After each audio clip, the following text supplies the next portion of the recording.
Receiving a compliment graciously absolutely contributes to that feeling of connection, that feeling of intimacy. I think it's human nature. It's certainly part of the wooing process. Every relationship starts out with this wonderful conversation of like why I was so attracted to you and why I thought you were so amazing because you were so smart and so funny and so handsome. Go on.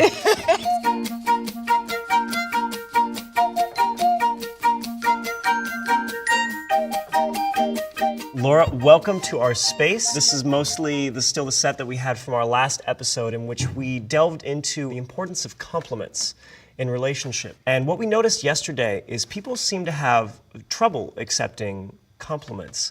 And I wanted to ask you, why is that? Well, I think we all feel a little vulnerable when we're receiving a compliment because really we're under the spotlight for that brief moment. And if someone is complimenting you on something that you don't believe is true about yourself, in a way you feel fraudulent. So there's a little bit of discomfort. There's also some pleasure, but I think a lot of us have been trained to deflect that attention, to deflect that spotlight so that people don't think we're conceited. Which do you think requires, more vulnerability and courage, to give a compliment or to receive a compliment graciously? I think it's absolutely more vulnerable to receive that compliment because you're out of control in that moment. You have no idea what the compliment's going to be. So maybe someone gives you a compliment on your hair and you're thinking, ooh, I haven't washed it today. And yet everyone's now looking at your hair. So you can feel really out of control.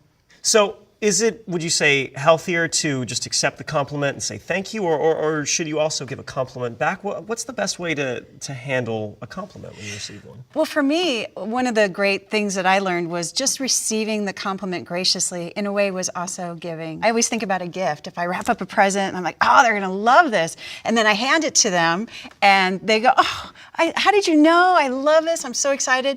That feels great for me. And the same is true with a compliment. And if someone's willing to receive that, then I get a connection with them. Do you think people, when they hear an honest compliment from somebody whose opinion they value, does that show that they know each other well, they're intimate and strong? It certainly is a way for the other person to say, I see you. And that's such an important part of intimacy. We all have a deep need to be seen and understood, to be heard, to be loved. So this compliment is all of those things. And by rejecting it, we're actually rejecting the giver and the connection that we should have had, we could have had. Yeah, it's interesting too how detrimental a rejected compliment is to the party that's giving it, and how we just deflect because it makes us uncomfortable and we don't realize the impact that has on the other person.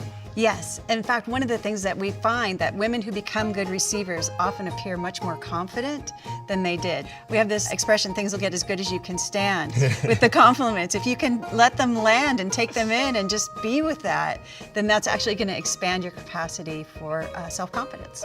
Laura, thank you so much for coming in. I really appreciate it. It was great talking to you. Oh, it's been my pleasure. Thank you. Thank you. Soap and Cake, subscribe.